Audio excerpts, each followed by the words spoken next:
hold on. Let's see who the handsome bald guy is, looking like a older Brad Pitt. Okay. This actually is the gentleman that introduced me and John. So he's the reason that you pushed that out. Actually, he's the reason for him, yes. Wow. So was he there? Was he there when he was being conceived? We want to know. There's a damn good chance of it. Did John make the alcohol? He probably did. No, actually, no. We stopped at a place on the way from... You know what? Well, let's stop right now because I don't want your son to see you in this light. Okay? Because he's turning cherry red. And that might not be his color. She stopped in the back of my pickup truck's where she stopped. No. Wait, in the back of the truck? Rachel, no. Listen, we're not going there, Josh. It's over. We're stopping it. We're stopping it, Josh. What's your name? My name's Mike Arndt. Mike, oh, you're going to be speaking in a moment, right? Well, I'm a little shy. Okay, you want to speak in the corner? You want to just stay here and do it? No, please. I'm going to be up there. Okay, I'll give you a second, Mike. Now, I think I got this right now. All right? The next person that's going to speak, he's an Army veteran.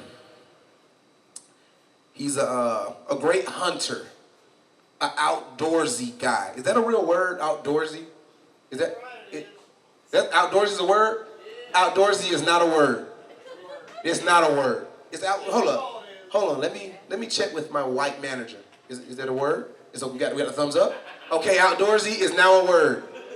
Okay. He's a hunter. I just learned what field dressing was. Never knew what field dressing was. I thought it was the way of dressing the field. That's not what it is.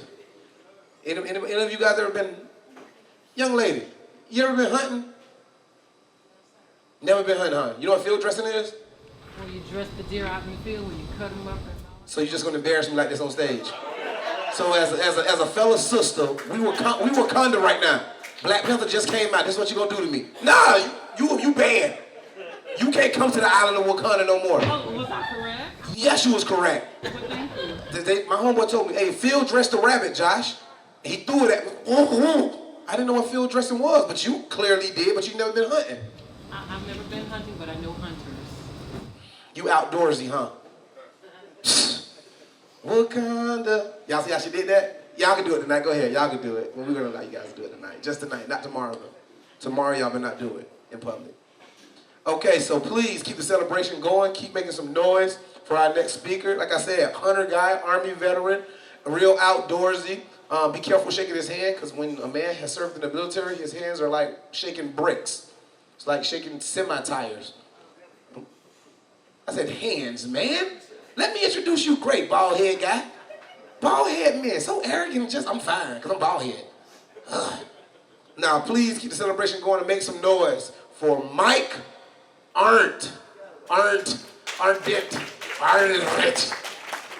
It's Spanish, you gotta roll the R's.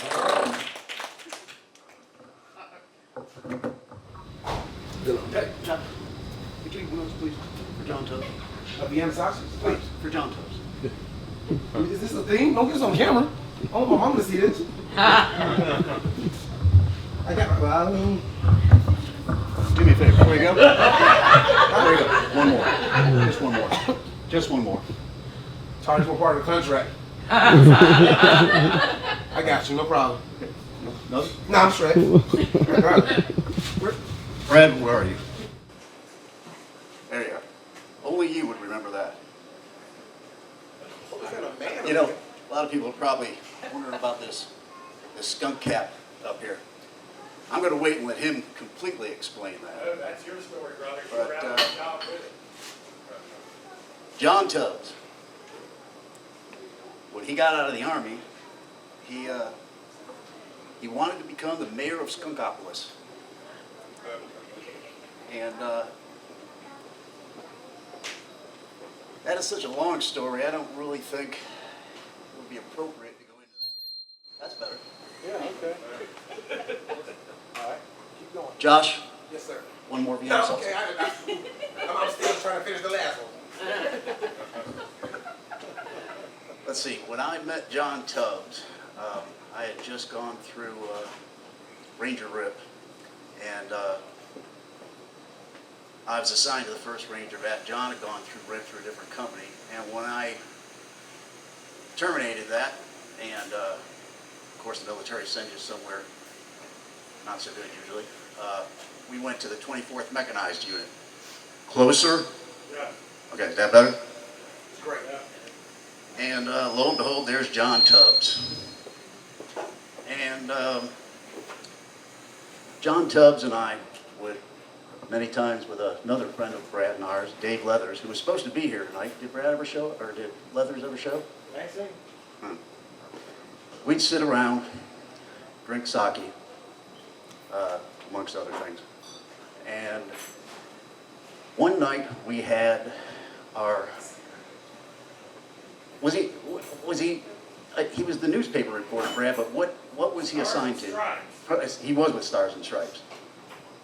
And Brad will never forgive me if I don't tell this story. So we're sitting around, and this rather gullible gentleman, John actually kicked it off and got me going. We had convinced him that I had won a day with the Pope through a radio show. And of course, this gentleman from Stars and Stripes sat there taking in the whole thing and reporting it. He was going to actually put it in the paper. And I don't know if I should get into all the graphics there, Brad. There was, I'd really be dishonoring the Pope. What was he dressed like? Well, I'm not quite sure that that's appropriate. Did he have clothes on? Yes, the Pope did have clothes, and he had a rather sexy secretary, too. And he did have his guardians, his Israeli body force guardians. And I can't remember the Pope mobile, Brad. What was it? Might stretch them over. We don't know how the Pope got the Israelis involved, but there must have been some interfaith cooperation. And he wore a sweatshirt. He swore a sweatsuit, a white Your Holiness, right?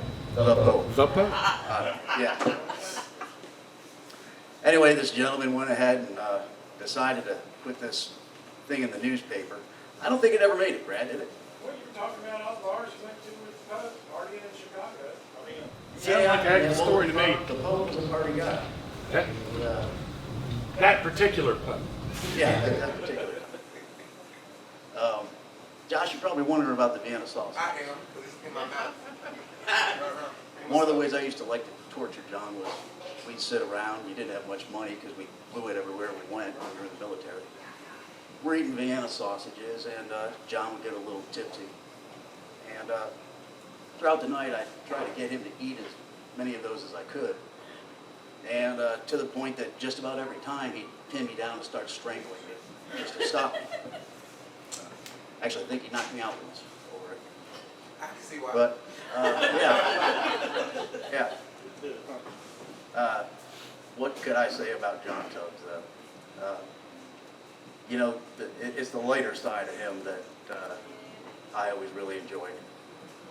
The man just always brought a smile to your face. He made you laugh your ass off, actually. I mean, he was probably, you know, like Danny said, you know, when you needed somebody to go to, John would lighten up your day, you know, make you feel better. I would say he probably enjoyed that. It was therapy for him to help other people a little bit. I will miss him greatly. He is one of the best friends of my life. It was an honor to introduce you to him, Miss Rachel. Happy for Anna, your son. I think. Thank you. Don't really have a whole lot more to say. Brad, thank you, sir. well, thanks for coming.